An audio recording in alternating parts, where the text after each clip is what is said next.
My name is Freek Spinnewijn. I'm the director of FEANTSA. But before I introduce the session, I would like to give the floor to Sarah Kupchou from the Fondation Abbé Pierre to say a few words, and then we can effectively start the webinar. So Sarah, and she will speak in French. So Sarah, the floor is yours. Merci Freek. Thank you, Freek. A few words about the situation of the foundation following the divulgation of acts of sexual harassment and violence by our founder against more than 20 women. We expressed our full support to the victims, and we tell them we want to inform you that we will change the name of our foundation, which will take a few times because we've got some administrative procedures to follow, but be sure that we will continue to fight against bad housing, homelessness, and our full support to the victims. Thank you. I think that was an important message before we start the webinar. So welcome everybody. We have about 600 people, or more than 600 people that register for the webinar. So people are still coming in, but since it's a report with quite a lot of content, I think it's best to start, not to waste any time. I will chair you through the session. We will present a report that we produce every year. This is the 8th version of that report, together with the Fondation Abbé Pierre. And we try to portray a picture, an up-to-date picture of homelessness and housing exclusion in Europe. Since a couple of years, we select a team that we want to focus on. This year, the theme is children. Maybe good to say that this report is, to my knowledge, it might change in the future, the only annual report that looks at European data on homelessness and tries to make an estimate and make sense out of the data. Maybe important also to say that we wouldn't be able to produce this report without the support of FAP, intellectual support, but also financial support. I think this year, the report is launched at a particularly interesting political moment. As you all know, the new European Commission is being formed. We know the candidate commissioners. They will be heard by the Parliament in the next couple of weeks. And then we'll have a new commission, a new parliament for the next 5 years. Priorities will be set in the coming weeks and coming months. We're hopeful that homelessness will stay a priority. We already know that for President von der Leyen, the fight against child poverty and the further implementation of the child guarantee is a priority. That's an explicit priority. So I think this report is very timely because it zooms in on the situation of homelessness, of homeless children or children facing severe housing exclusion. The program is simple and straightforward. We'll start with a presentation of the report. I think that makes sense. And it will be done by the two authors of the report, Nicolas Horvat and Sarah Kupchou. Sorry, the little blank for a moment. And I thank them for all the work they put into the report. And then we'll have reactions from a number of people. Quick reactions from the Ombudsman for Children from Ireland, from the European Commission, represented by Lucie Devoine, from the OECD, represented by Marisa Pluin, and then from the ground, I say with all respect, of course, from Raphaël Vullier, who is a co-founder of Jamais Sans Toi, a collective that operates in Lyon and focus specifically on homeless children. So without any further ado, I would like to give the floor to both Nicolas and Sarah. They will do a duo act. They will change during the presentation, but if I'm well informed, Nicolas will start. So Nicolas, the floor is yours, and you will speak in French. So if you don't understand French, please use the interpretation.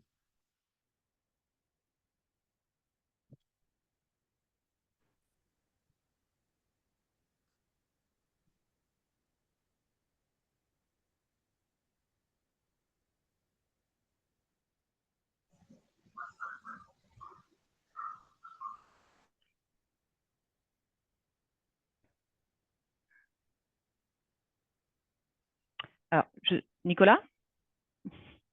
On a un petit...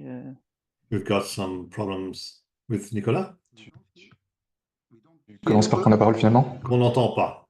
Oui, Alors. Nicolas, on t'entend. D'accord, ok, c'est pour moi. Bonjour, vous m'entendez bien? C'est bon? Can Excusez-moi. you all hear me? It's okay. Merci Freck pour Thank you, Freck, for these words of introduction. Indeed,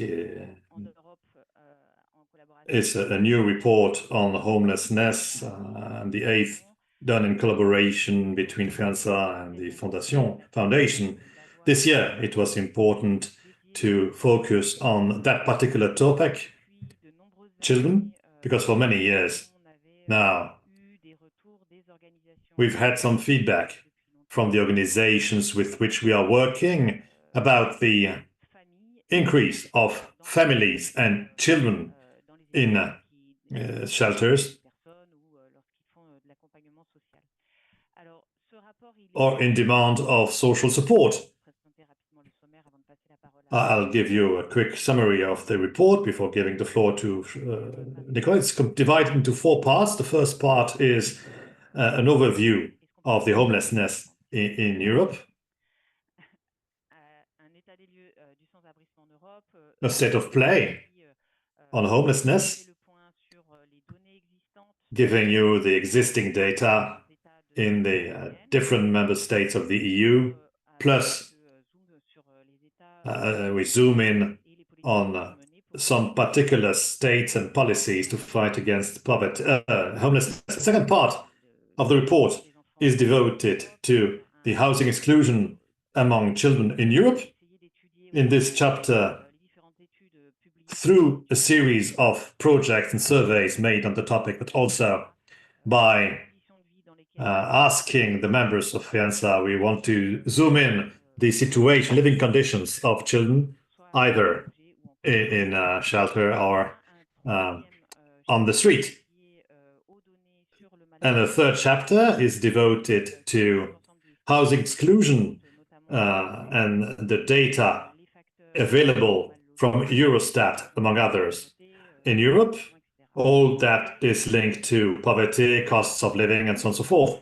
And last but not least, it's important, as there is a new mandate of a new European Commission, we thought it important to make a series of recommendations for an effective and efficient action at European level. So I'll give the floor now to the first part, to Nicolas for the first part.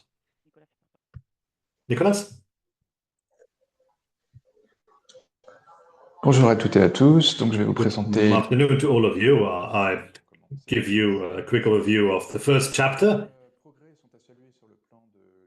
And a number of advances have been made in the quantitative assessment of homelessness and inadequate housing, which reflect a growing desire to take better account of the problem, as well as a process of methodological harmonization underway at European level. For instance, in Austria, the national data collection system has been revised and the administrative data used to quantify homelessness has been completed. And we should also mention a couple of surveys carried out in the Netherlands using a tested method from Belgium.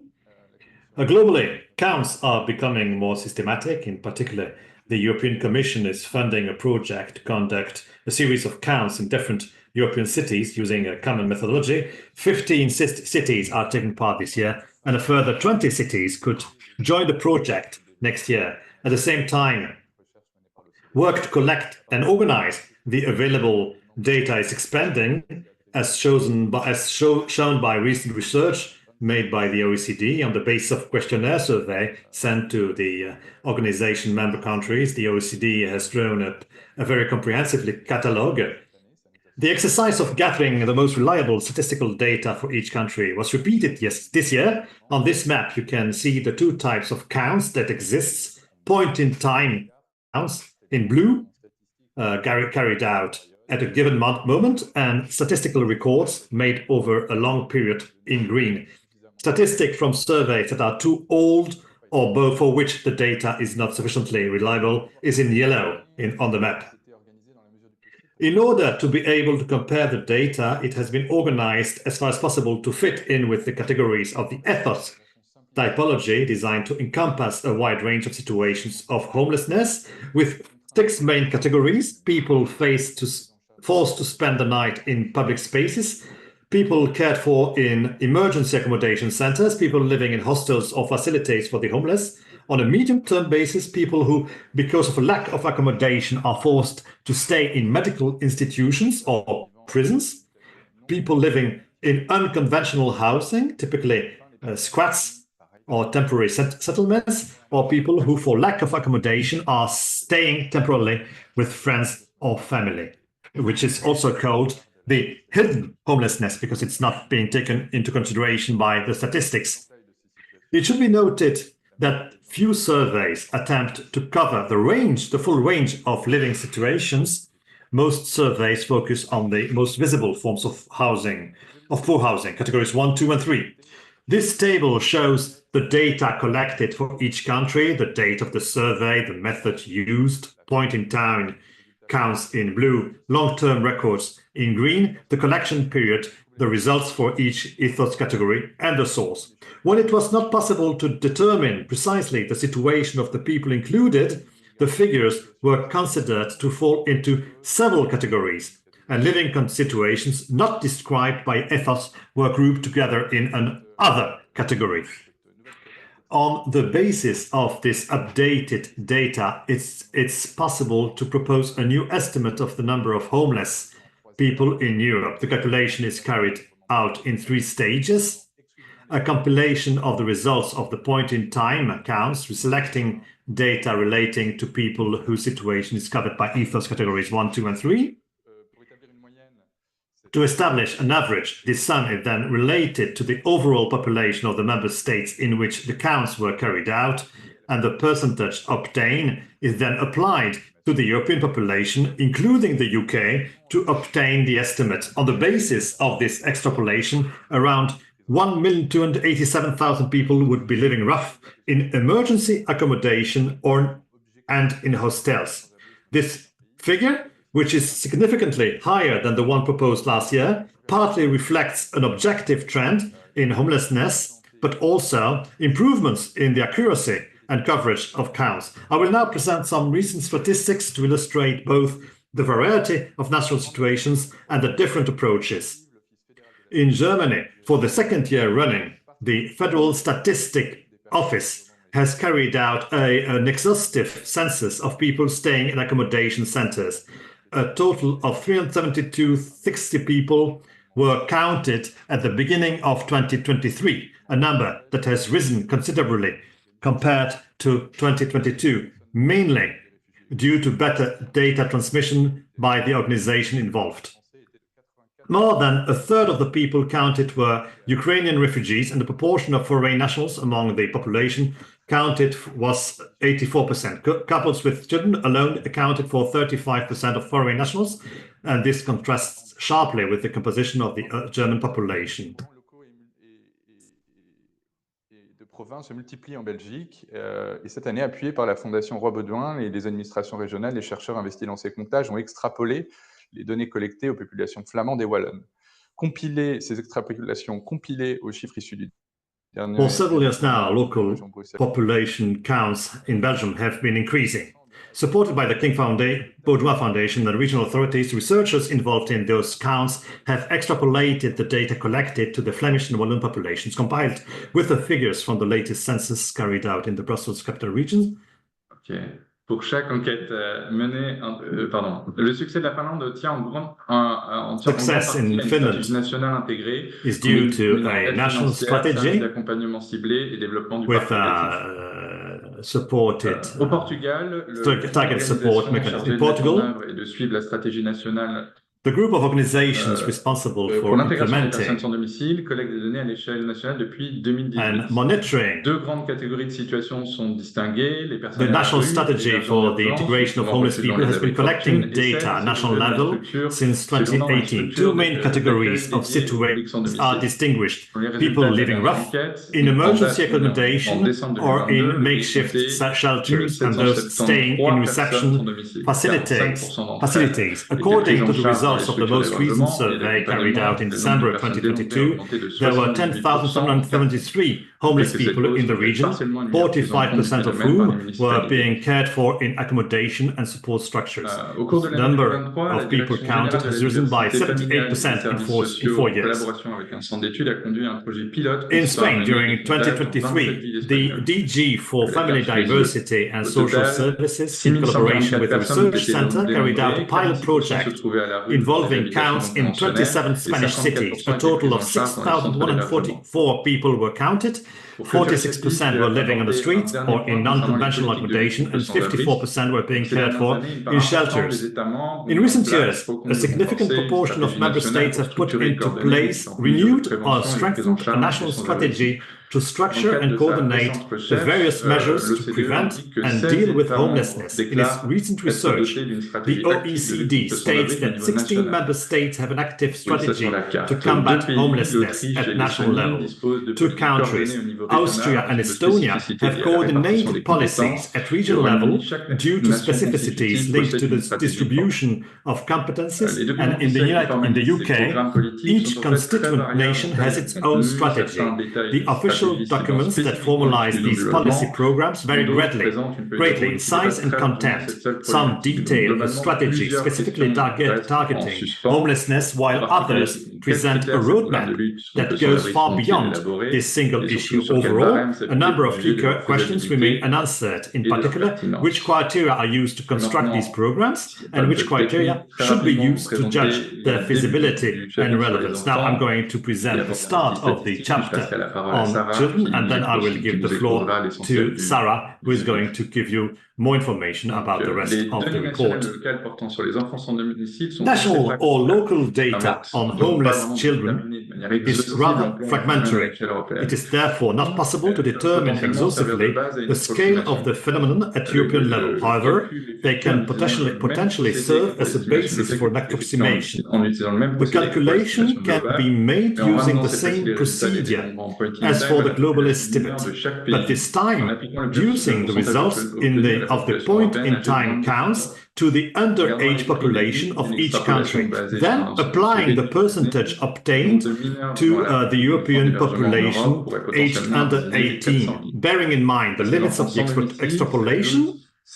Based on such a small set of data, the number of minors living on the streets or in accommodation centers in Europe could be in the region of 400,000 units. In the European Union, a quarter of minors were living in overcrowded accommodation in 2023. Young people are clearly overexposed to the problem. By way of comparison, the rate of overcrowding among the general population was 17%. Some countries are much more affected.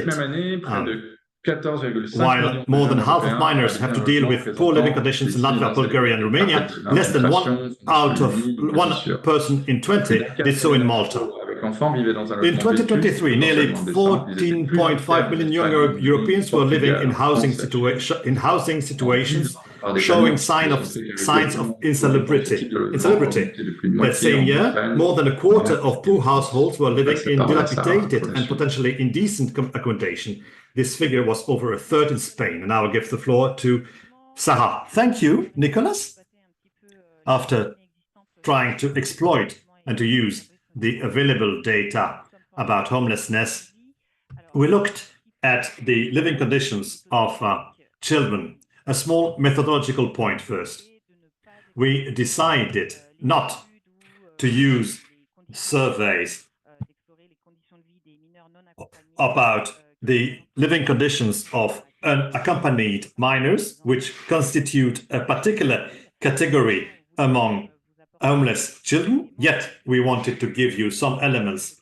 For instance, 41,000 applications from minors in Europe for asylum were submitted by minors, which is the second highest figure since 2015, and the Human Rights Monitor organization points to lack of access to accommodation for these minors, problems relating to health, education, and social inclusion, which are mainly due to long waiting times for treatment, and sometimes it can lead to deprivation of liberty and police violence.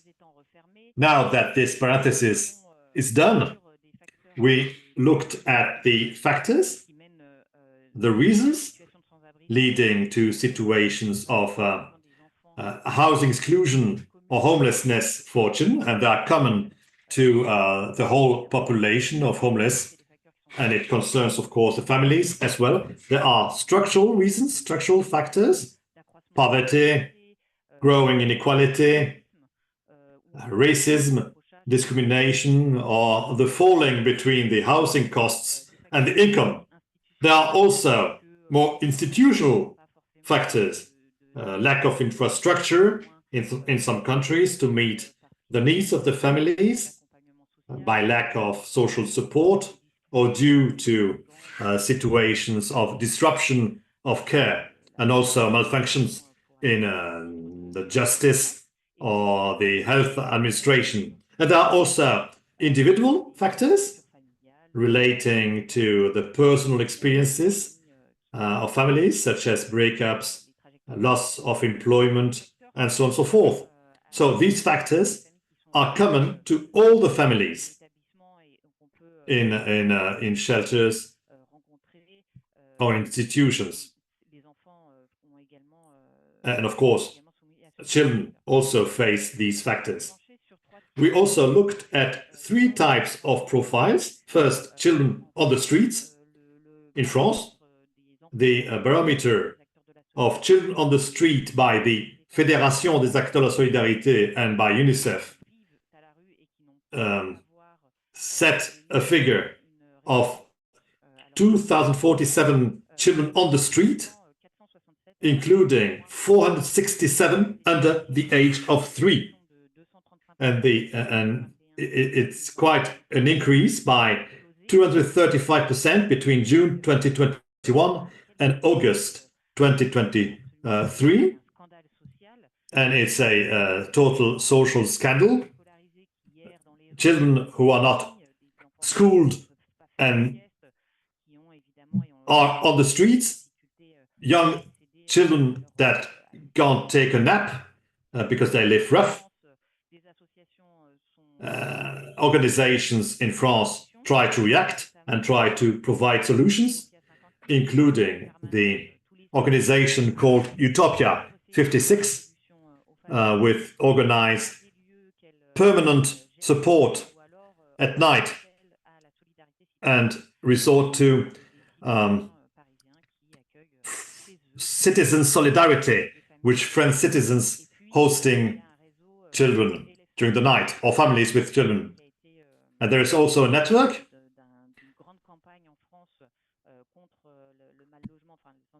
who made a survey and a campaign. And Raphaël Vivier from this organization will give you more in detail. And they organized a cooperation between parents of children, of students and teachers when they realized that some families were homeless, and they opened a shelter at school for these children. And we also looked at Ireland, an example that was quite mediatic, because there was a sharp increase of the amount of children sleeping rough when the government had announced a program in spring 2023 with 15 million euros and an increase of 10% for prevention services, and yet the figures are on the increase. We had 3,962 children in June 2024, and even 4,400 children in the accommodation centers. And the organization Focus Ireland alerted the media and asking to prioritize the fight against children homelessness, asking each social assistant also to deal with this issue, and focusing more particularly on single-parent families. And we looked at also a series of examples in France, In Belgium, where accounts were made more difficult, but with the impulse of the Foundation Roi Baudouin, we can now say that 11,000 children are homeless today. It's also an increase on the increase by 55% between 2008 and 2022. The situation is quite dramatic. The social worker speak about total promiscuity in the rooms, overcrowding in the bedrooms, which make it quite conflictful, and families are obliged to leave the housing center. Ne sont pas sans conséquences. These living conditions have consequences, and as we know that housing is one of health determinants. The first problem or the first effect on health is lack of hygiene, and I'm here thinking of families working in shanty towns. There's also problems of access to basic services, water services, but also waste collection. And in Bulgaria, there is available statistical studies showing that when there was a pandemic of measles, 89.3% of people infected were Roma people living in shanty towns. And rough sleeping and homeless also means limited access to healthy food, because families in shelters don't have the possibility to cook, because when there are kitchens, there are collective kitchens, and at meal times, all the families have to cook at the same time. So you need to organize rotations, and it's difficult to have some private time around the meals. And in hotels, there is no possibility at all to cook. You just have microwave ovens when you're lucky. And most of the time, families eat cold meals or street food distribution. And in 2013, in France, FAP conducted a survey and showed that nearly 8 out of 10 families and 2 out of 3 children suffered from hunger. And then insalubrity, overcrowding, and fuel poverty very often lead to mold, to polluted environment, but also cold in housing. I'm also thinking of dangerous material like lead, mercury, or asbestos. And all this leads to infectious diseases. And it also marks the onset of chronic illnesses such as asthma and allergies when it comes to lead. And then the most vulnerable, homelessness can also mean a risk to life, whether in shanty towns or in accommodation centers, or because of an increased risk of domestic accidents, the mortality rate is higher. And very often, collectif des morts de la rue in France, or in the surveys conducted by another center in the UK, they show that there is an increased mortality rate amongst these children, and there are more domestic accidents as well, including fires. Then mental health is also affected.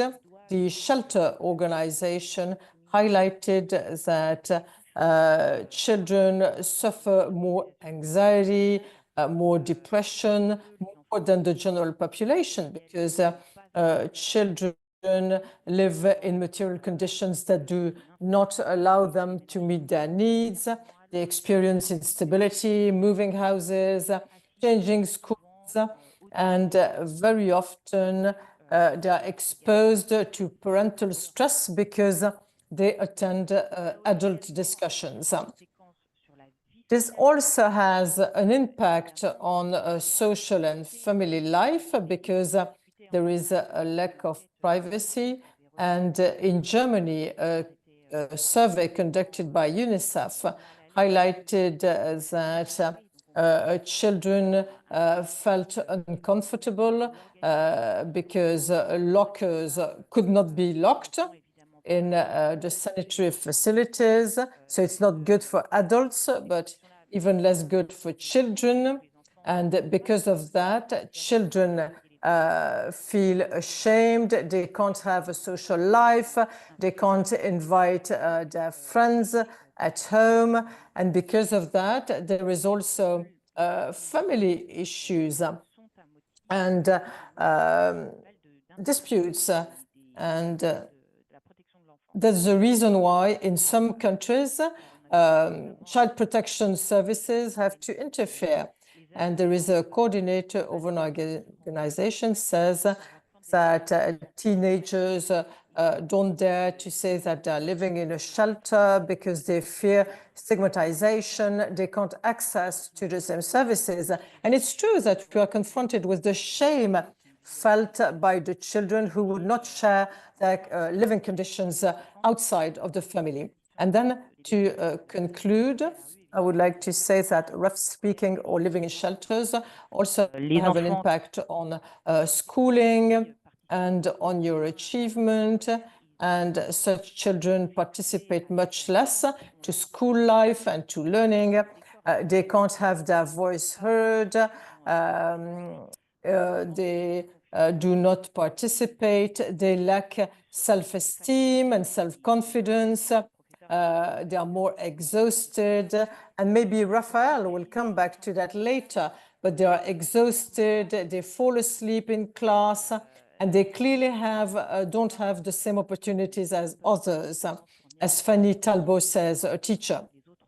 And they do not perform as well because they can't learn and study the same circumstances. And in the fundamental right documents, be it at the UN level, or if you take the European legal instruments, you find a right to decent living, of course, child protection. There's also respect to family and to private life, and also the right to decent housing. Seulement un abri, c'est un lieu dans lequel on peut. Housing is not only a shelter, it's a place where you can fulfill yourself, realize your full potential. It's a place where you have room enough, and in a home you can develop and achieve your objectives, your life objectives. Unfortunately, these international documents are not fully binding. Indeed, it's difficult to sue the states using these documents because they just illustrate objectives. And there is no obligation for the states to achieve some results. Nevertheless, there is a consensus saying that if you want to protect children, you need to respect their right to housing. And you have Article 11 on the fight against child poverty, and in Principle 19 that promotes housing for all. But again, it's objectives that the European Union sets to itself, but we can't use it as a leverage to have more guarantees in the combat against these situations. And then there is also the child protection and the principle of child protection, but again, it's an instrument that is not binding enough. What about the measures to fight against homelessness? First, we need structural measures. We need to better organize social transfer. We also need to produce housing, affordable housing. But before that, we can maybe generalize some measures like identifying situations of housing exclusion among children, also have integrated services.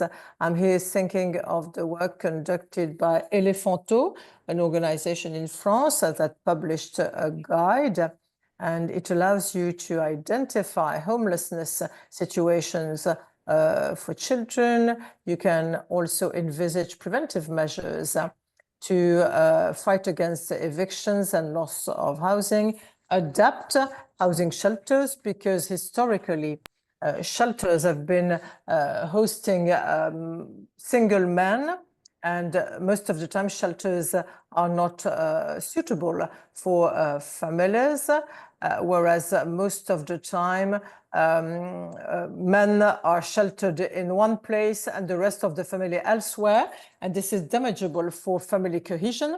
And then Association de Solidarité also produced a guide to build places where you take on board the voice of parents, but also of children, so that you can meet their needs.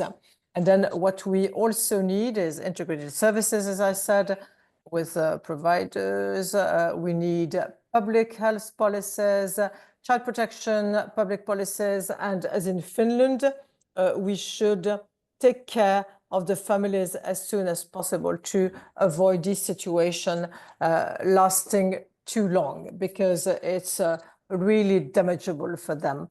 And all this can be achieved if we don't have very social housing, that's to say housing for very low income families, and also housing units fit for children. So I hope that all this information have provided or have shed some light on homelessness problems. And now I give the floor to Nicholas to introduce the index. I hope that you can hear me well. So first of all, we base ourselves on Eurostat data, and Sarah told you more about situations of households, but in my presentation, I will give you an overview of 4 indicators: material and social deprivation. That's to say, deprivation that doesn't allow you to meet your fundamental needs. And 1 person out of 5 was in that situation in Greece, in Bulgaria, and in Romania. In 1 year, the population proportion affected increased in Denmark, Austria, and Luxembourg. Let's move on to housing prices. That's to say, purchasing housing units, but also rents. So you see the increases. When it comes to real estate, there is a net increase of the index. So you see the increase. There was first stabilization until 2023. And as a comparison, you can see that the rental prices is much more regular in its increase. Then you see the rising energy costs, the energy crisis that happened in Europe after the war in Ukraine is decreasing. But you see that there was a decrease, an average decrease by 8%. But you also need to take into consideration the increase of the other prices, because generally energy as a whole has increased by 50% over the period. And here is the share of housing costs in disposable household income, 20% in 2023. That's to say an increase by 7% as compared to 2020, and households below the poverty threshold. So half of the budget of these households was dedicated to housing in 2023. And again, for some households, 9% of the households would dedicate more than 40% of their income to housing. And I give the floor back to Sarah. Yes, thank you very much, Nicholas. As Frank said at the beginning of the webinar, as a matter of fact, Europe and the new Commission, as it has been set by Ursula von der Leyen, shows that they pay much more attention to housing. It seems that the European Union is more aware of the housing crisis we're going through and that we need to face. And that's the reason why, together with FEANTSA, we wanted to develop some recommendations in the framework of the new mandate of the European Commission. And there are different parts, different dimensions. First of all, strengthening the fight against homelessness with the development and the sustainability of the European platform on combating homelessness. It's about exchanging good practices, but it's also about the work on data and evidence. And we think that it would be interesting for the EU to go beyond and maybe have a council recommendation around the need to efficiently combat homelessness. We think that there should be some coordination work so that we have a definition of minimum standards for accommodation facilities, because so far, and that's what we already observed back in 2018, situations in Europe are very different. You still have very big dormitories, and it doesn't correspond to people's needs, and it's not dignified for them. So it's absolutely necessary to guarantee a dignified housing and accommodation for all. And about homelessness, we think that the next multi-annual financial framework of the EU should include a bigger share, bigger funding for the fight against homelessness.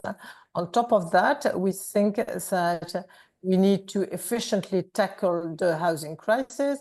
Of course, there is a plan for affordable housing that is foreseen with a dedicated commissioner, and we welcome that. But we would like the plan to mainly target the most vulnerable households, that's to say, families with children. Moreover, we also need to make sure that European funds efficiently trickle down to the territories so that all the project leaders could access the European funding, because today it's not the case. We're still confronted with problems. We have to justify actions that are conducted on the spot. And because of that, some non-profit making organizations can't access European fund. Then the private housing market must be regulated and supervised, and the EU has a part to play when it comes to short-term renting, and we think that regulations should be made stronger. And of course, we want to promote non-speculative public and cooperative housing production. Third dimension, third area of work, supporting the most vulnerable, combating poverty and any kind of discrimination, quite obviously. This presupposes hosting in the most dignified conditions refugees and people in exile. We also need to support people living in slums and inappropriate housing, and protect the most vulnerable of people, that's to say children and young people. And eventually the EU, after having a mandate dedicated to votes and approval of the Green Deal, will have to implement it. And we think that it needs to take on board the poorest households living in the most deteriorated housing units. We think that the Social Climate Fund should actually really support the most vulnerable, and carbon markets should not have too big a social impact. And we hope that a response will be given to the needs deriving from the implementation of ETS2. And we think that electricity and energy cuts should be banned all over Europe. That's it. We hope that this work will allow us to cooperate with the new Commission and the new Parliament. I have no doubt, by the way, and quite obviously, we are available. And I give the floor back to Frank for the facilitation of the debate.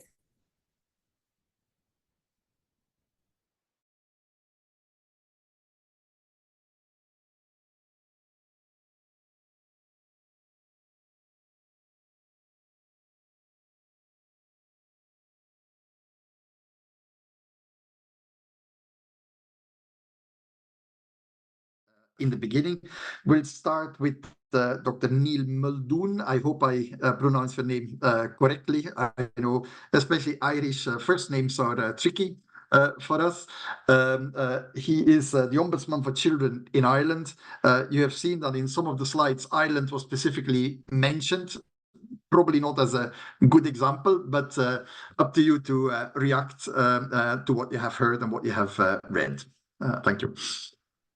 Thank you very much, Rick. Can you hear me okay? Good. Perfect.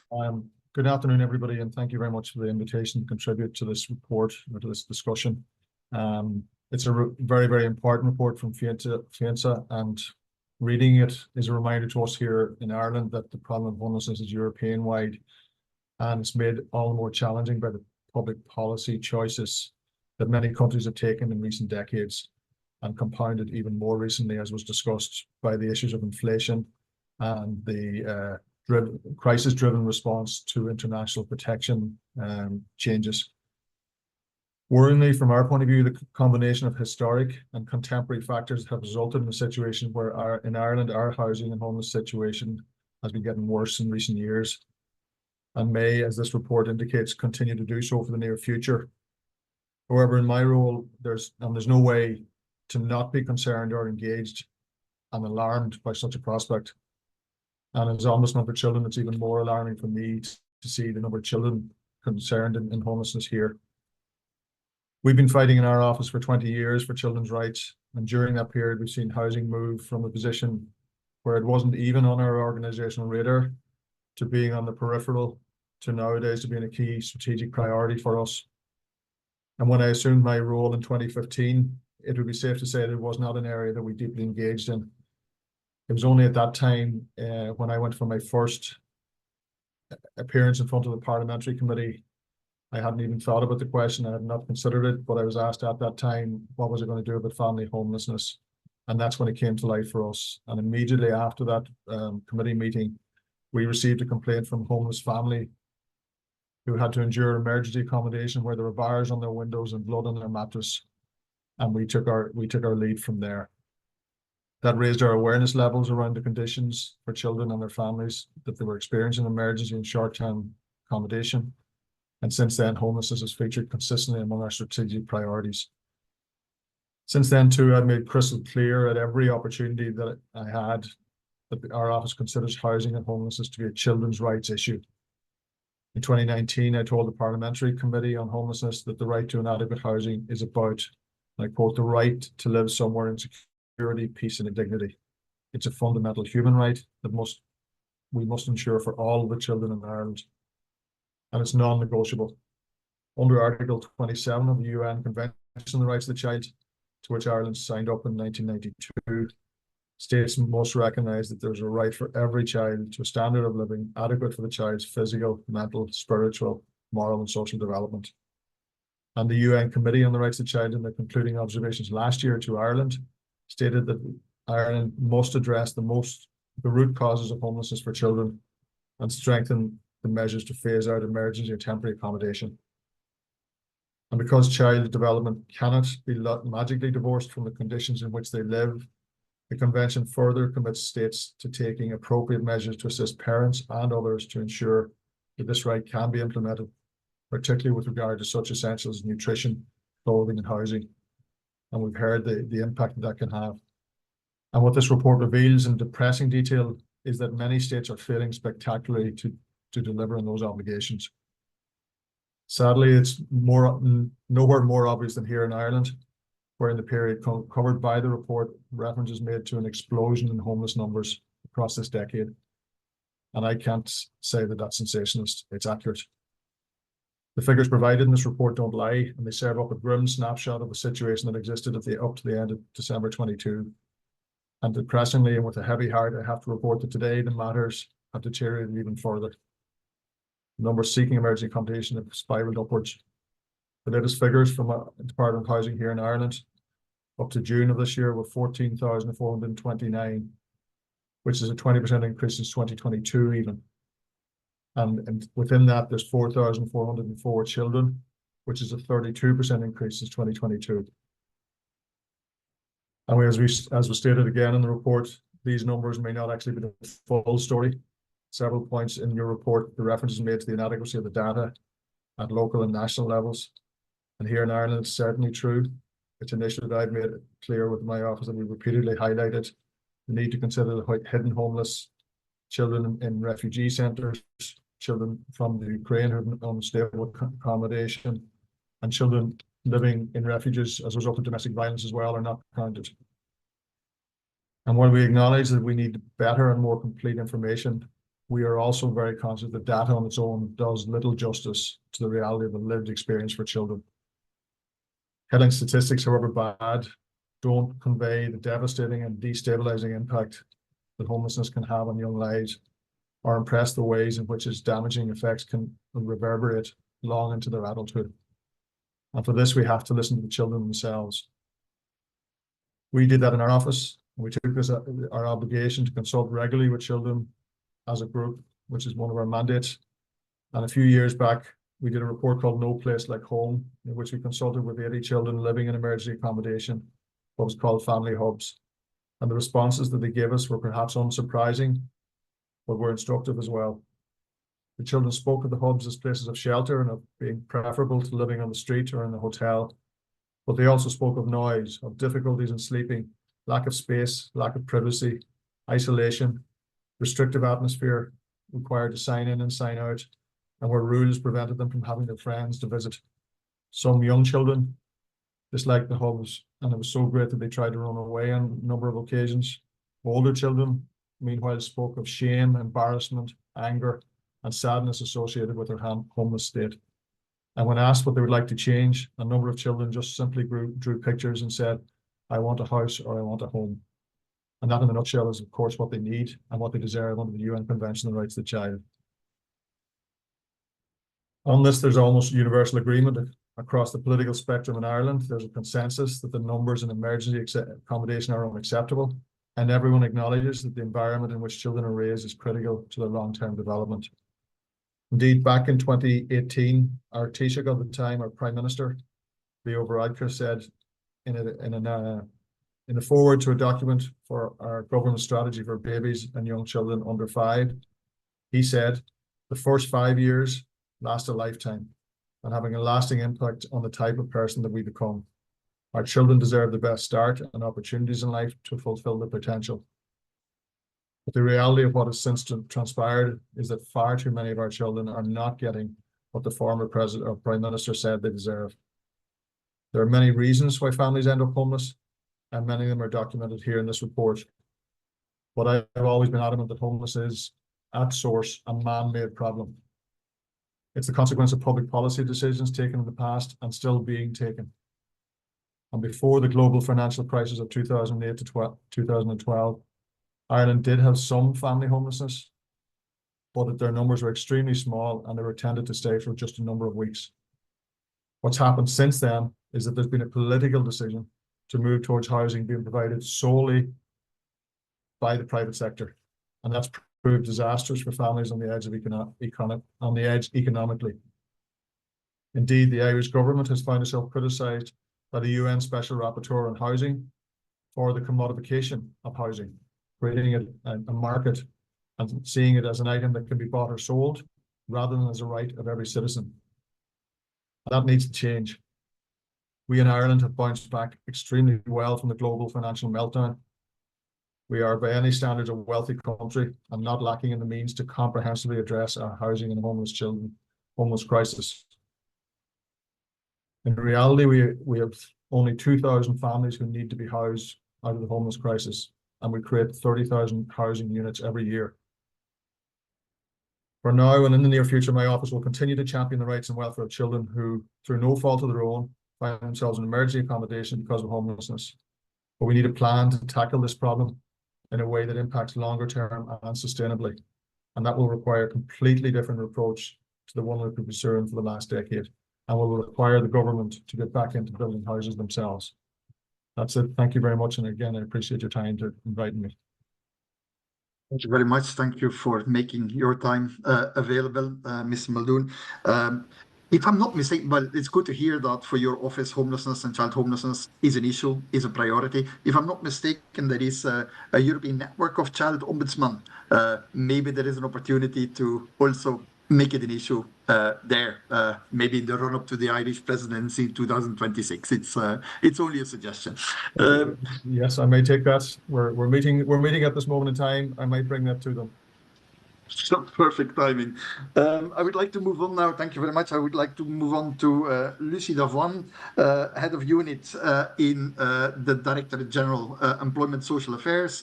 The floor is yours, Lucie. Thank you, Frank, and good afternoon to everyone. And thank you, FEANTSA, with whom we are partnering in combating homelessness, for having invited me to this important event. Thank you also to Nicola and Sarah for your important work.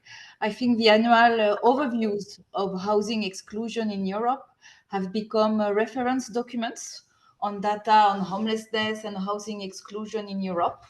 We rely on this data when it comes to policies to combat homelessness. So we very much welcome the efforts of the researchers and the association to shed light on this aspect of European lives. The numbers you're presented in this report are a major cause for concern. So according to your estimate, Europe could count 1.3 million row sleepers, people in night shelters, or people in temporary accommodation. And another cause of concern is, of course, that the numbers are increasing in many regions and cities. Of course, as you pointed out, the high levels registered and documented may partly reflect growing efforts to measure homelessness and the political attention given to the problem, but they also reflect a dire reality that we do not yet manage to properly tackle and reduce homelessness. But in the report, there is also reason for hopes. Some countries and regions manage to significantly reduce homelessness. This is the case of Finland, well-known cases, but also Denmark. And I would like to ask you to continue to do that in the next edition, to show this dire reality, to shed light on this, not shy away of this, but also to show and to illustrate how we can have an impact, how policies can tackle homelessness. This issue is actually solvable. We welcome, obviously, the attention given in the report to the situation of children. So if I understand correctly, a third of homeless persons in the EU are actually children. And we think it's important to recognize this, and they need a special attention and special support so that they can live a dignified life and grow in a healthy environment. The report also gives a voice to social workers and to persons with lived experience of homelessness and housing difficulties. And I can only support such approach to quoting the words of a persons who directly tackle this situation, like social workers. My unit is actually responsible for civil dialogue and supports civil society organization. And it is for us a key role that we have, that it allows us, via civil societies, to give a voice to the most disadvantaged in society. And these reports precisely do that. In the last part of the report, you provide a very concrete and very operational recommendation. And as you say, they are also very timely because we are in a transition phase in the Commission. What I can say at this stage is that in the political guidelines and in the mission letters, President von der Leyen announced that she will propose a first ever EU anti-poverty strategy with the aim to support the member states and stakeholders to help people get access to essential protection and service they need, and to address the root causes of poverty.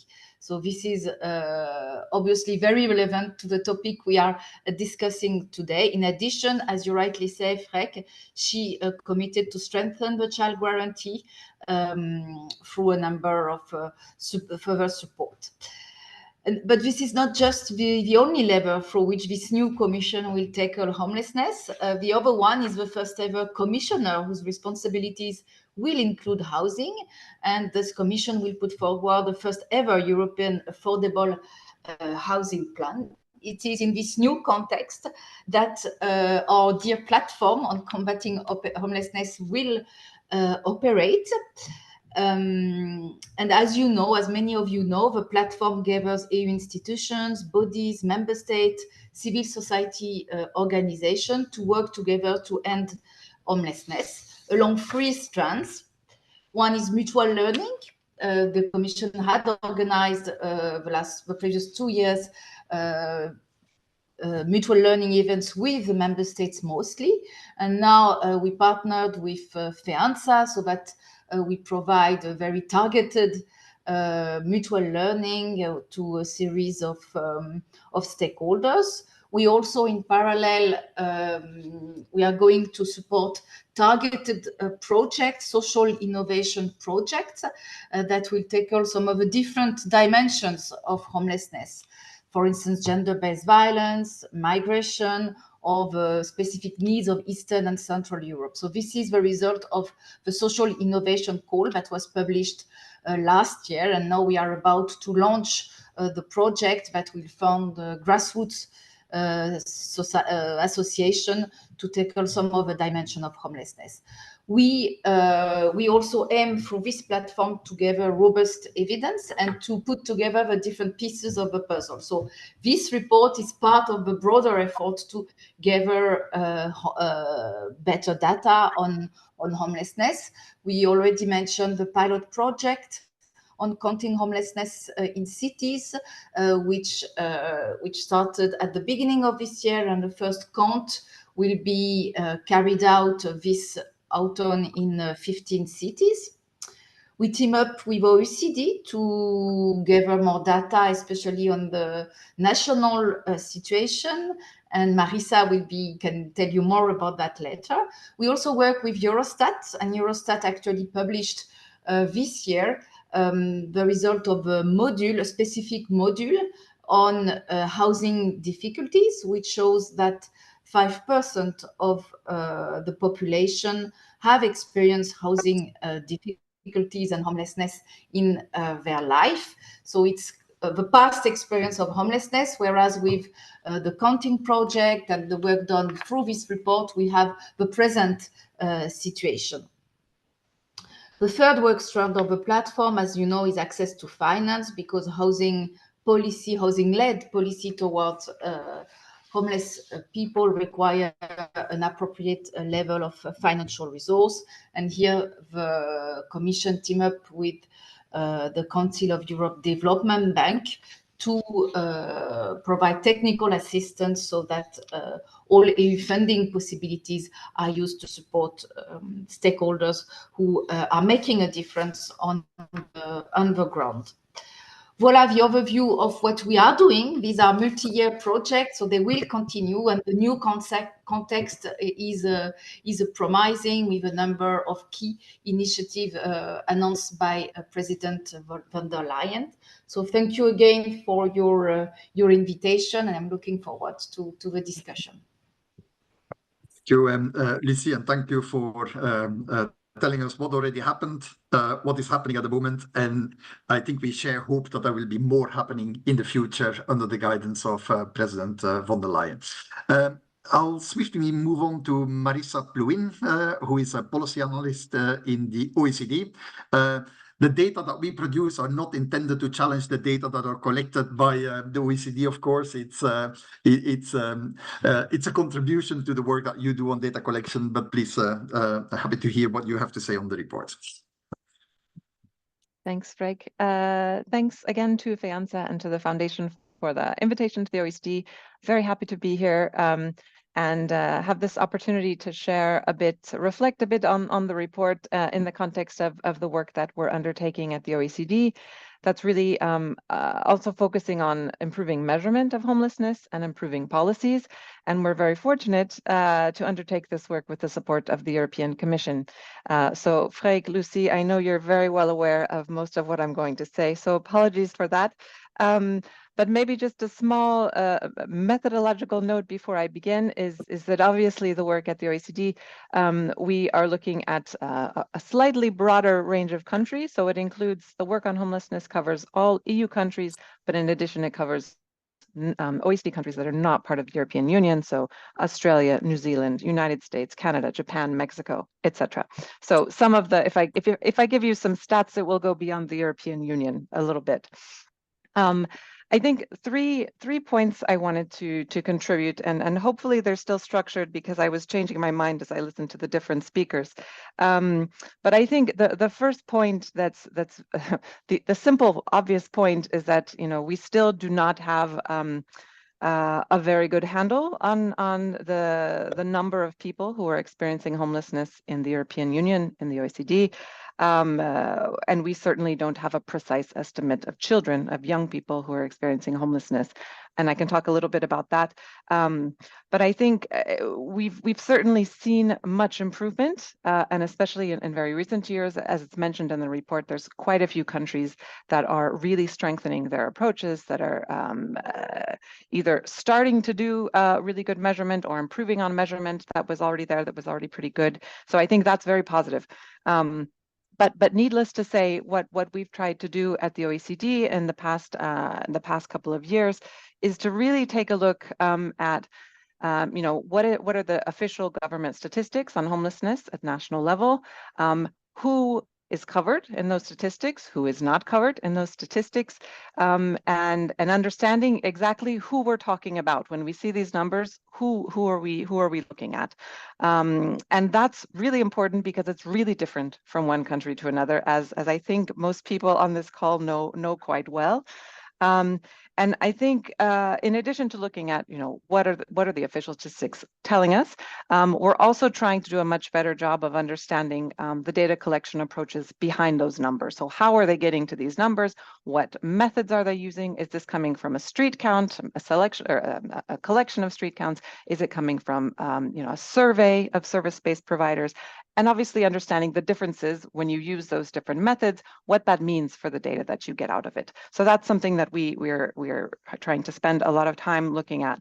And then again, looking at the strategies, we saw the list in the report of the different national strategies that exist on homelessness, trying to get a better sense of the strategies and public policies that are in place, all with the understanding is that we'd really like to, improve. What can we do to improve? What can we do to do a better job?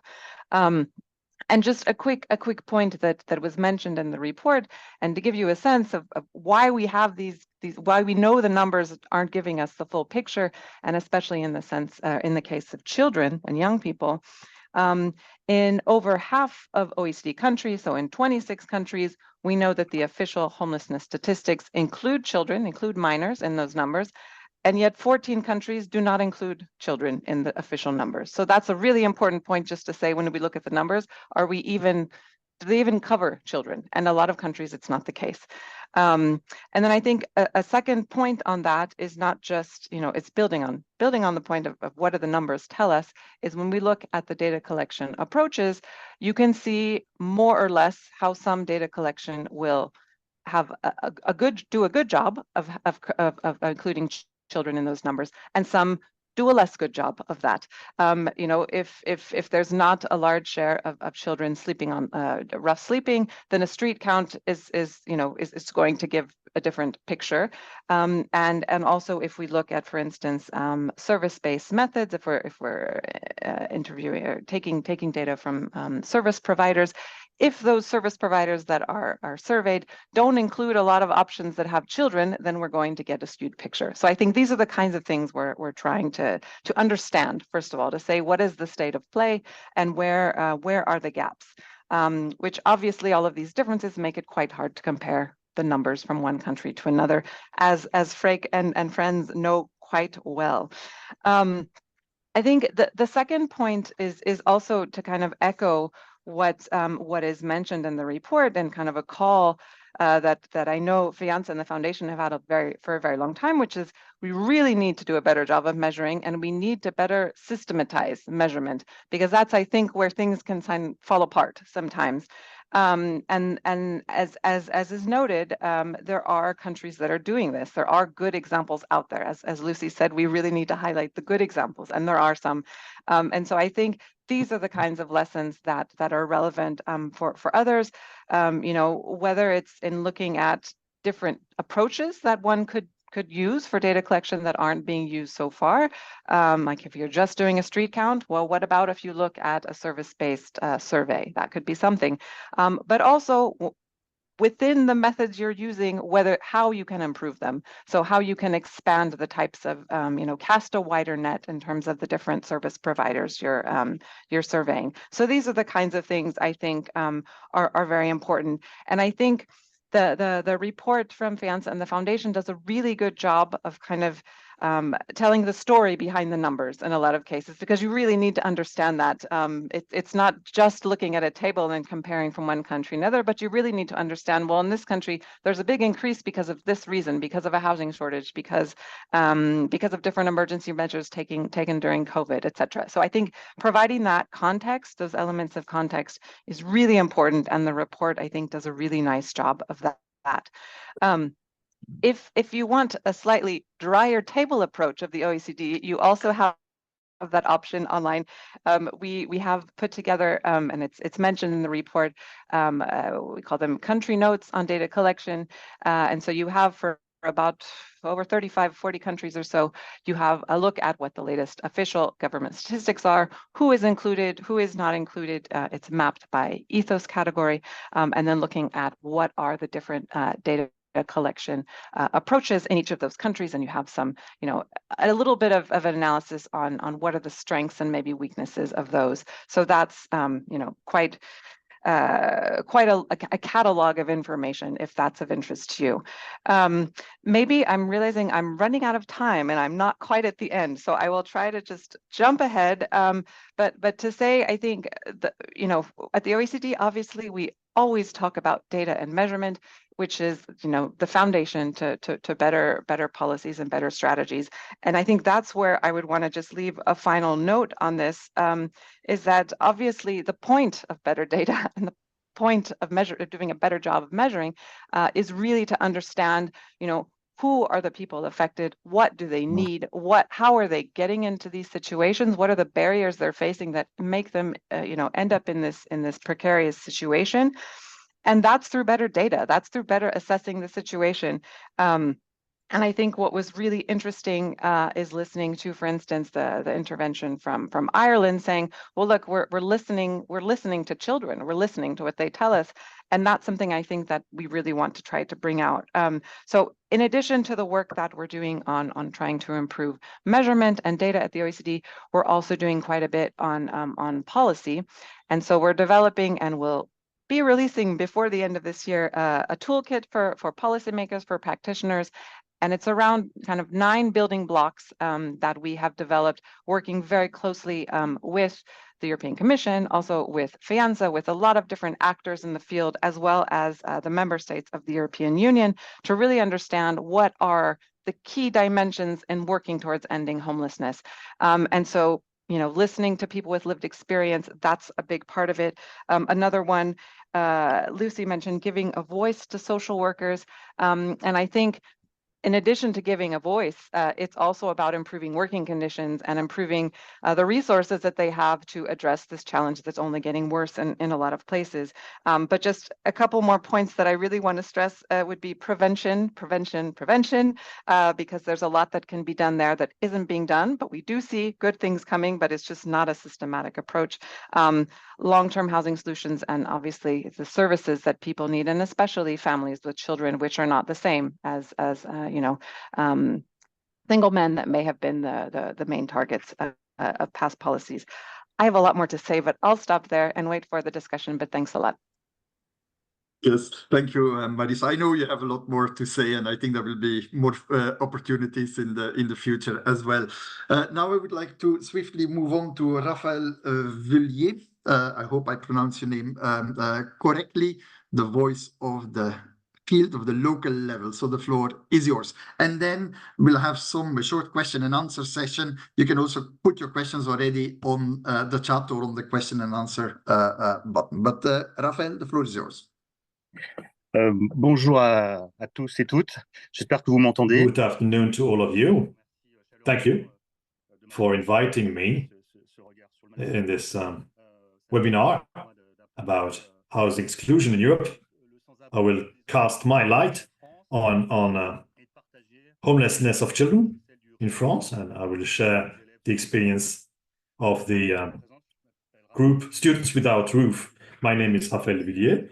I'm a teacher, and I speak live from my school because I'm working today. But I've got a 10-minute recess and seize this opportunity to speak to you because my colleagues are very kind and let me use the room. Anyway, I think that it's a good way to show the challenge of our work. Very quickly, I will tell you about the past of our movement to, in a way, explain what it's all about, what it is all about,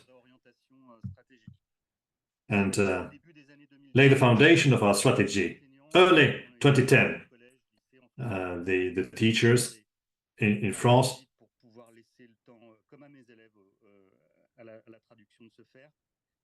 In 2010, we were facing a new phenomenon in France. I mean, homelessness, rising homelessness of students. We would have in our classrooms students who slept rough or who spent the night in a squat, who didn't eat fully and were tired. They would sleep during the class with a lot of absence. And as professional teachers, we were at a loss. We were frontline workers, and the hierarchy, the French administration, never accepted to deal with this issue. And it's still the case now. It might seem to be a paradox, but this understanding, this epiphany about homelessness among students coincided with the adoption in 2013 of a new legislation to rebuild the French education system based upon something new. They wouldn't speak about students or pupils anymore, but about children, and they wanted to promote a comprehensive approach of children. For instance, schools are now equipped with a social medical department, a team of psychologists, of social workers, and the state acknowledged that in some districts, pupils and children couldn't go to school without having eaten, so they organized breakfast in the morning. But still, we are still far from solving the issue of homelessness among children.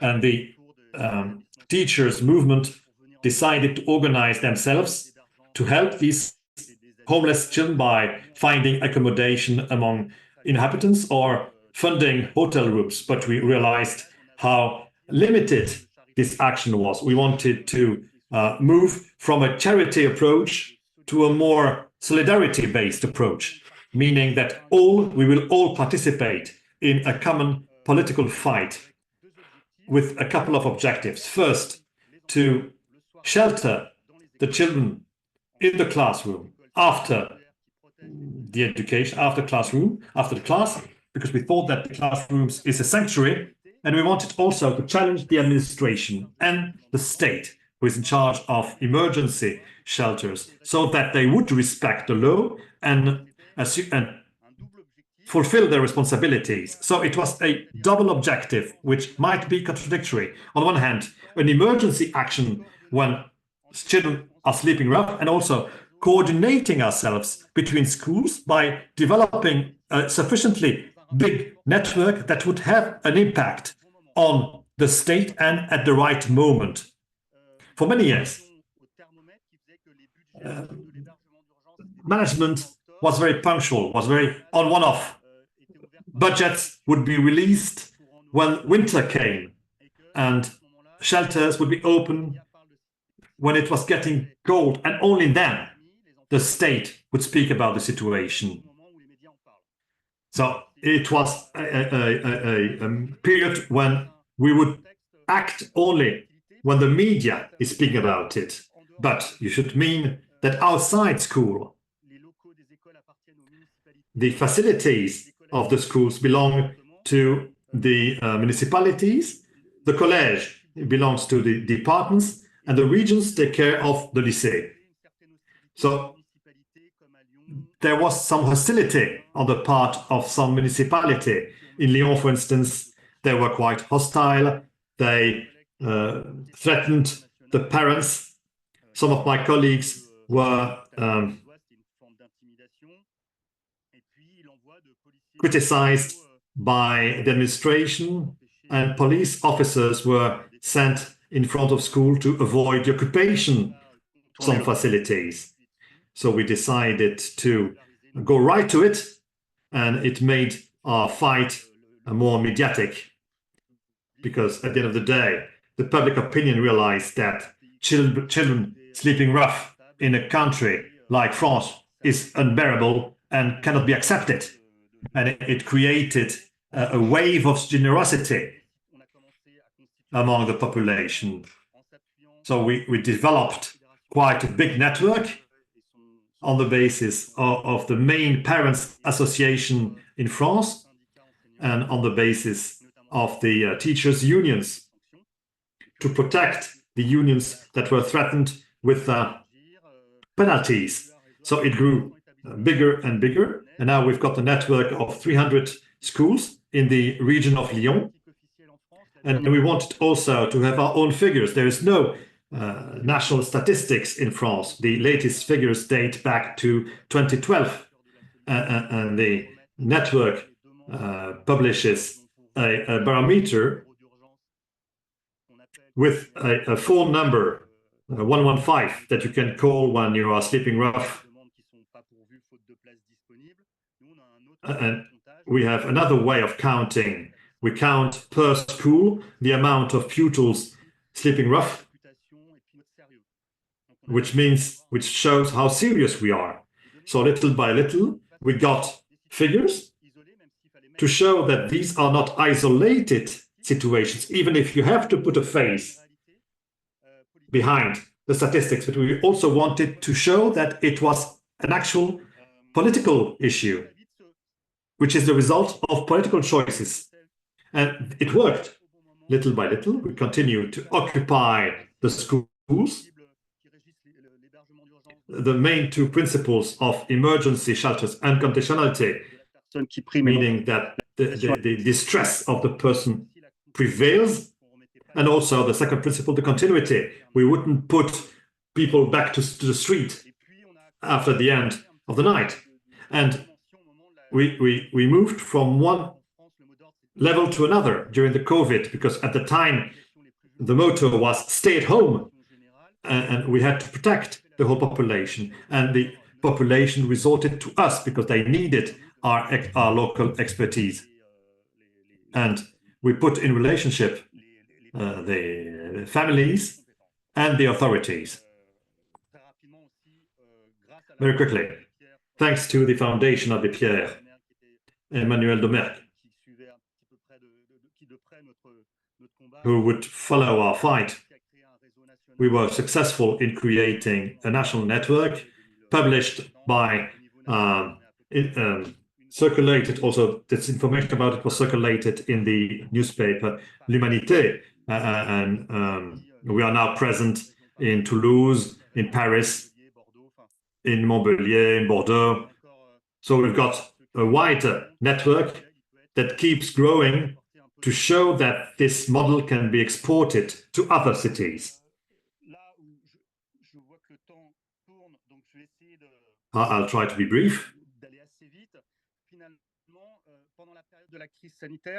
During the COVID crisis, and regardless of the costs, it was a way to solve the issue of homelessness among children. There was a lot of bit money.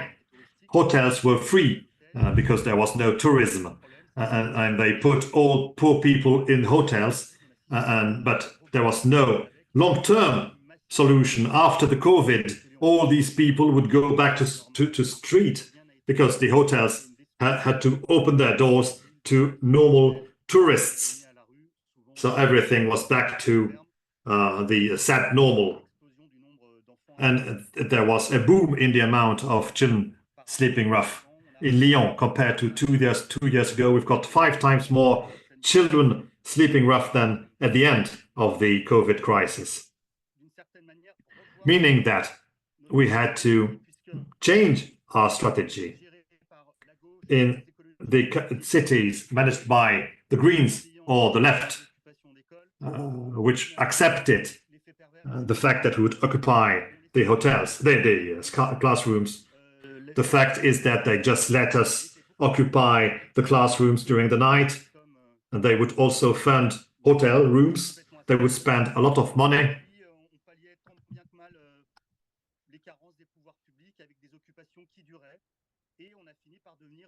And the only solution was the occupation. So we became some kind of a buy mechanism to remedy the dysfunctionings of the state.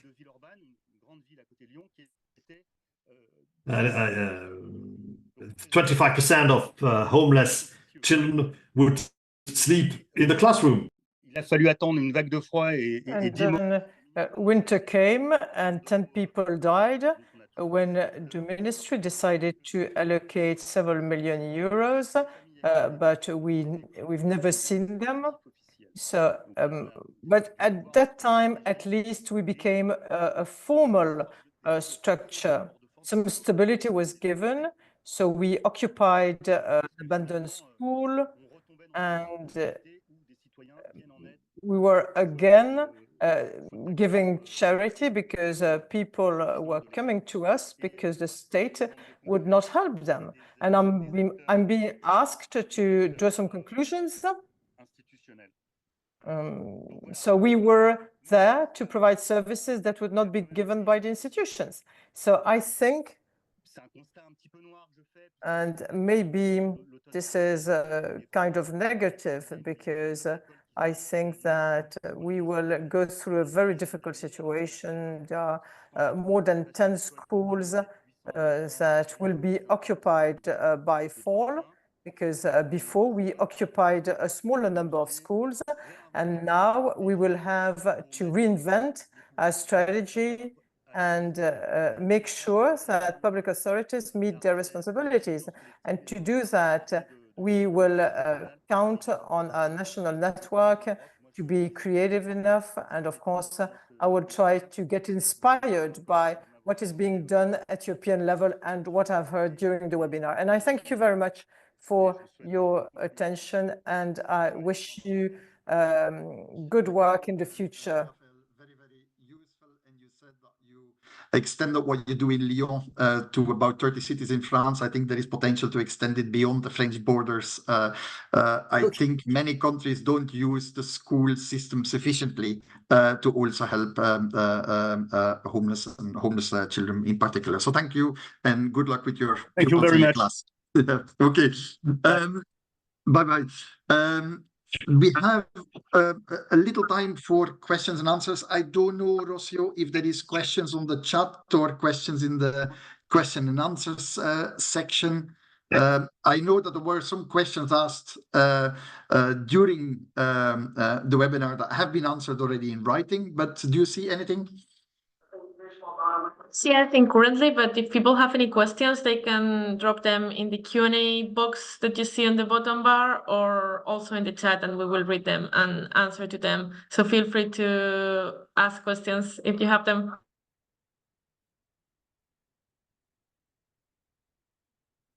don't see immediately anything. I have questions, but I don't think it's my place to ask questions. It's up to the participants. But it has been already an intense more than 1.5 hours. So if there is, there are some raised hands too. I see you say that. Okay. I think, Rocio, I leave it up to you to tell me who you want to give the floor. Is there one raised hand? Yeah, I allowed Aurore to speak. So if you want to speak, you can unmute if you want. Yeah. Aurore, you can ask your question. Try to be sharp and short with your question so that we have time for the answer.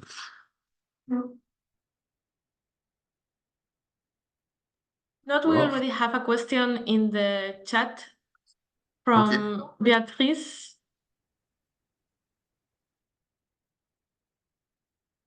Yes, I see. The question is, what position, what do you think about using squats for as a, I guess, temporary solution for homeless people and homeless families? I guess that we're talking about children here as well. I don't know if there's anybody that has an opinion about squats and how useful or not useful squats are.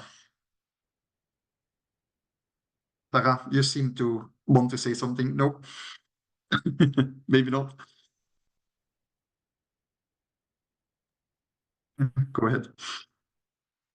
Je peux faire un début de réponse. Alors, c'est pas le squat n'étant pas. Maybe have a try.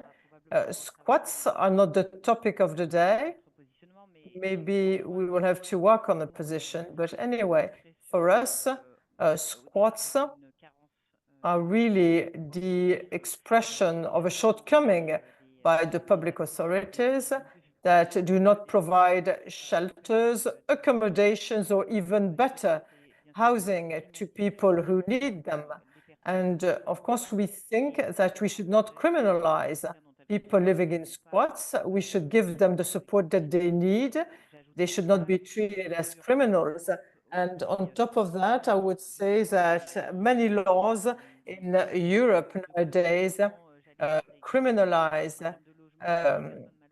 what is used as a solution by poor people or homeless people. And I think that we should shed some light on these situations and refocus policies on people instead of on assets. And in France, Law Cabarian criminalized people living in squats. And today, the number of evictions is on the increase. And before, Madame Poulain was talking about prevention. And it's true that we need to support people who are rough sleepers. Poverty is no crime. And the civil society, when it wishes so, should be allowed to express themselves through squats because it's an alternative for the society. Somebody looks for court decisions and jurisprudence related to the right to shelter. It goes a little bit beyond what we're discussing here, but I can tell you that there is quite a lot, and we'll make sure that you get the information. We have a small network of legal experts on the right to housing, and they collect all that kind of information. It will be sent to you. And maybe also to say that FEANTSA has launched a complaint against the Czech Republic some years ago, also in relation to shelter, and we will receive the decision this week. So there will be new jurisprudence this week. We don't know if we won or if we lost. We're hopeful to win, but also that we can inform you about. Okay. I don't see any. Je peux compléter si tu veux, Freck, aussi Oui, sur oui. la jurisprudence peut-être I can CDR. maybe pick up on the jurisprudence at the level of the Court of Justice. It tended to protect a right to housing for vulnerable groups, notably for people who are asylum seekers. However, we can be worried about the way the notion of vulnerability is being redefined. That is said that there is kind of a need to be more and more vulnerable. It's no longer good enough to be just an asylum seeker, and decisions are changing, and sometimes in the bad way. And in any case, it's not a favorable case law for older people. It's for people who show several vulnerability criteria. I don't think there is any answer. There's somebody one of the panelists that want to say something, still has something on their stomach, like we say in my language. It's your chance now. If not, we'll move to the conclusions of Manuel Domergue. This one raised hand, so I'm going to allow this person to talk. Is Jean? Jean Dietrich, yeah. Okay. Jean, I think you can unmute yourself. Jean, plutôt. Oui, merci beaucoup à tous pour Yes, leur... thank you very much to all of you for organizing the webinar. Thank you very much for all the contributions. Can you hear me? Yes, absolutely. So I have a question when it comes to the European Plan on Affordable Housing. I wonder if it will include incentives for the member states to set targets when it comes to social housing building, construction, and will there be co-funding possibilities between member states and European funds so that the targets can be achieved on the construction of social housing? Then you refer to the Social Climate Fund that would be refocused on renovation of the most vulnerable people's housing. Do you know more? Can you please elaborate on that? Maybe to say that the recommendations that are in the report are things that the foundation and we as FEANTSA would like to see happening. Whether they will happen, that we will see. But maybe, Lucie, you have already part of the response. Ce que je peux dire à ce jour, what I can say so far, as the new commissioners were heard at the parliament and will still be heard in the future, and the commission will come into force later in the year. But anyway, in the mission statements that were published this week by the president, indeed, the president highlights a European plan for affordable housing. So far, there is no target, but there is an objective, however, to envisage different European funding paths. And when it comes to the gap between the needs and the existing funding, this is part of our scope of action. So we are taking that into consideration. How will it be implemented? So far, I don't know, because we are at the very beginning of our reflections, and I count on you, civil society, to make your voice heard in the conversations. And usually when the EU or the European Commission puts forward a new initiative, it consults with the civil society. So I rely on FEANTSA and all the social NGOs to put forward their ideas, their recommendations, so that the plan meets at best the needs of people concerned. And as I said, your recommendations are relevant, they're timely, but beyond the report, you need to continue your work, meet the commissioners.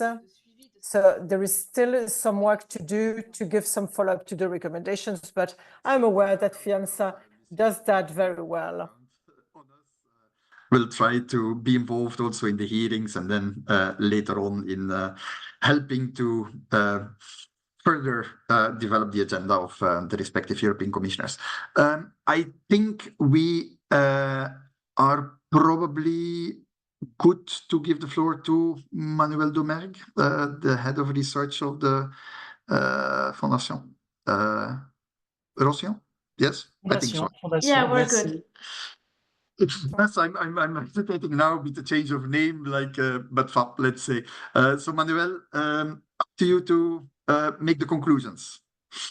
Merci Shrek, effectivement. Thank you very much. Thank you very much, Shrek. Yes, we are the foundation.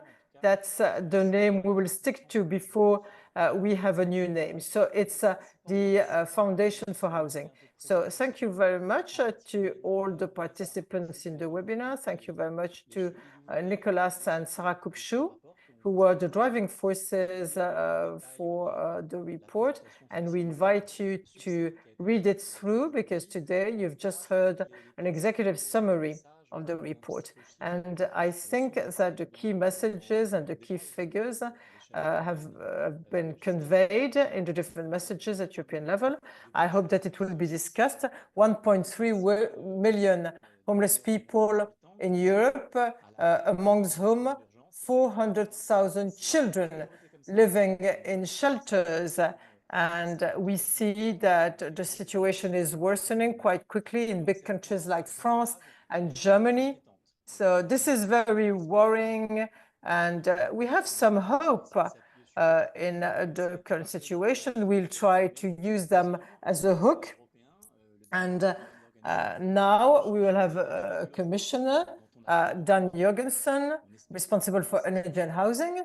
Our expectations are very high, and we hope that he will start his mandate with our report. And as Jean-Dietrich said, this is still vague, but we hope that some things will be clarified in the EU plan on affordable housing, because it's true that there are ambiguities in the concept, but we at the foundation and at FEANTSA will make sure that affordable housing is really affordable for everybody, but mainly for the most excluded, the most vulnerable, foreign people, people who need cheaper housing, but real social housing that are earmarked for people who need the most. And the 400,000 children should be given priority. So this is a source of hope towards the new commission, but we're still worried, as we've seen at the last European elections. There is a risk of criminalization of homelessness. This is a real trend that we observe in the different countries. There is criminalization of homeless people who are the victims of the housing crisis. There's also criminalization of migrants, asylum seekers, under the pressure of the far right in France, notably. And our concern is that these two kinds of discrimination, criminalization will lead to an abandonment of homeless people. And we're well aware that the housing crisis and the migration crisis combine with one another, and they illustrate a failure of some policies. There's not enough social housing. People are getting poorer and poorer in the society, and there's also inhumane treatment of foreigners arriving in Europe. And this year we wanted to focus on children in order to try to step back from these fake debates. And we think that all the rights should be respected, even more when it's children who are not unemployed, they can't be suspects, so they need to be protected and supported. And that's what Raphael was trying to say, sharing the example of Lyon. It's a shame to leave people living in the streets, mainly when it's children. But you should not think that it's less outrageous when it is adult people who are homeless, who are rough sleepers. So we have a hope, like the youth guarantee, showing that this issue has been identified at European level. And we hope that priority will be given, and this is already indicated in many documents at national levels, but also at European level. And we hope that this will be given priority instead of giving priority to austerity or the fight against migration. And we also have hope because for a few years now, we have the platform against homelessness. It shows that we can meet and sit around the table to find solutions. And the OECD report shows that some solutions are quite easy. And at European level, we can share good practices. We can develop a philosophy based on housing first. And we see that this philosophy has supported a lot of grassroots level organizations. And of course, we are far from having convinced everybody. And the platform will have to be supported. It will need more means to be operational, to be recognized, and to have some weight on the financial negotiations between the member states. And providing housing quite quickly is important, and it's becoming more and more important because there is a larger number of homeless people. So we should not just focus on shelters, even if we need them in emergency situations, and that good conditions should be guaranteed in shelters, and Europe has a role to play in guaranteeing dignity to people who are hosted in accommodation, but it should be temporary because what is needed the most is housing. Then we've seen that there is a housing crisis due to interest rates, the COVID pandemic, and today interest rates are tending to decrease. And these opportunities should not make us forget about the needs of the poorest, the most vulnerable. We need public actions to make sure that credits are also invested in social housing and not only in housing for the wealthier. And there is also the cohesion funds that can support the member states, the local communities to do more for the most needy. And it's the case for the Green Deal, but also the Climate Social Fund. So we need to use the two instruments to be successful in the green transition without letting the price fall on the shoulders of the most vulnerable. We also need to anticipate the carbon market, and we should anticipate that if you impose some carbon taxes on heating, this will have an impact on the poorest. And thus, we should also need to fight against fuel poverty. So in the next weeks, we will do whatever possible to meet commissioners, decision makers, but we are also well aware that housing policies depend on the member states. So we need the involvement of civil society, the European institutions, but it's still the competence of the member states. So we need to pressure them to make sure the member states do not forget homeless people. And today, you probably know that we have a government in France, and the name of the Minister for Housing is the mayor in Toulouse. And a few months ago, he asked to impose a fine to teachers hosting children in their schools. So we hope that there will be a new momentum at European level and that there will be people sharing the European ambitions at national level, because it's not always the case. So in a nutshell, we need to disseminate the report. It needs to be discussed in the foundation at FEANTSA. We are available to discuss the figures. These are approximate figures. We do our best to make them as accurate as possible, but we need to find solutions. We should not only stick to abstract and theoretical solutions. We need to actively work, use all these principles, the figures, and in any case, we've also mentioned European Ombudsman, but this will never replace the citizens' mobilization. And you probably remember mobilization of teachers, parents in Lyon, and this could inspire other movements of the same kind in other countries. In any case, see you next year. We will be having a new name, but the team will still be the same and our determination will remain as well. Thank you very much. Well, thank you very much, Manuel. The conclusion, excellent as usual. We can conclude here and see you next year. Maybe to say again that the report is available on our websites, both the websites of the Fondation and our website and social media channels. So please take a look if you have not done so, and see you indeed next year. New report, new thematic focus. Thanks for listening, thanks for your participation, and thanks to all speakers for being part of this webinar.